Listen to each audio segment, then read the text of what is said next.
12th standard discrete mathematics exercise 12.2 ல 7th sum அதுல second subdivision தான் பார்க்க போறோம்.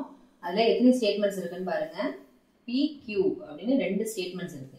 அப்ப number of rows எப்படி கால்குலேட் பண்றது அப்படினா 2 power number of statements என்னங்கிறது எத்தனை ஸ்டேட்மெண்ட்ஸ் இருக்குங்கிறது. So 2 power 2 இருக்கிறதுனால ரெண்டு ஸ்டேட்மெண்ட் இருக்கிறதுனால 2 power 2 அப்ப 4 rows வரும். So PQ கன்ஸ்ட்ரக்ட் பண்ணிக்கலாமா? அப்ப 4 இருக்கிறதுனால என்ன செய்யலாம்? ரெண்டு ரெண்டா பிரிச்சிடலாம். ரெண்டு ட்ரூ ரெண்டு ஃபால்ஸ் அப்படி பிரிச்சிடலாம். Q வந்து என்னது? ரெண்டுல பாதி 1 அப்ப என்னது?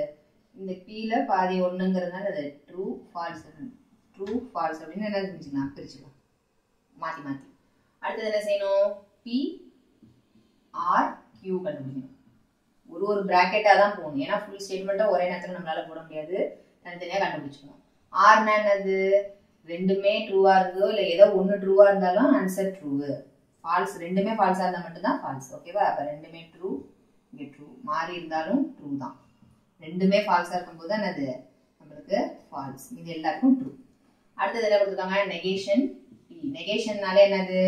ட்ரூவா இருந்தா ஃபால்ஸ், ஃபால்ஸா இருந்தா ட்ரூ. இந்த P காலத்துக்கு அப்படியே ஆப்போசிட் எழுத வேண்டியதான். ட்ரூனா ஃபால்ஸ், ஃபால்ஸ்னா ட்ரூன்னு எழுதிக்க வேண்டியதுதான். அடுத்தது என்ன செஞ்சிருக்காங்க? இது ரெண்டுத்துக்கும் அண்ட் போட்டிருக்காங்க. அதாவது அண்ட் கண்டுபிடிக்கிறாங்க. PRQ and negation P. அண்ட்னா என்னது? ரெண்டுமே ட்ரூவா இருந்தா மட்டும்தான் ட்ரூ. மீதி எல்லாத்துக்குமே ஃபால்ஸ். மாறி இருந்தாலும் எல்லாத்துக்குமே என்னது? ஃபால்ஸ் தான். எல்லாத்துக்குமே ஃபால்ஸ். ரெண்டுமே ட்ரூவா இருக்கிறதுக்கு மட்டும்தான் ட்ரூ. ஓகேவா? அடுத்தது என்ன கொடுத்துருக்காங்க? இந்த ஹோல் ஸ்டேட்மெண்ட் கண்டிஷனல் Q. இதுக்கு தனியா தான் காலம் போட தேவை. ஏன்னா Q தான் ஏற்கனவே இருக்கு இல்லையா? அதனால நம்ம அந்த ஃபைனல் ஆன்சர் அப்படியே எழுதிக்கலாம். PRQ and negation P.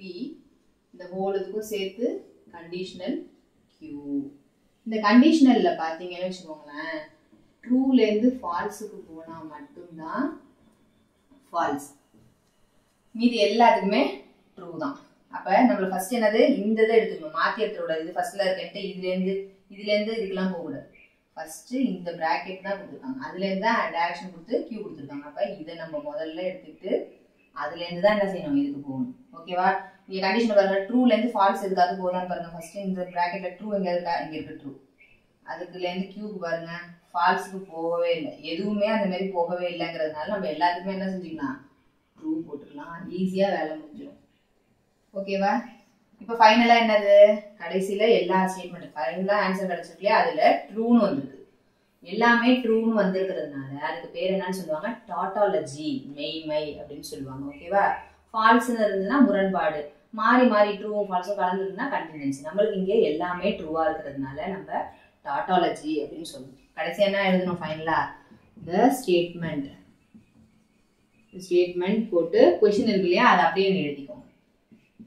PRQ and negation P conditional Q is a tautology அப்படின்னு எழுதிக்கணும்.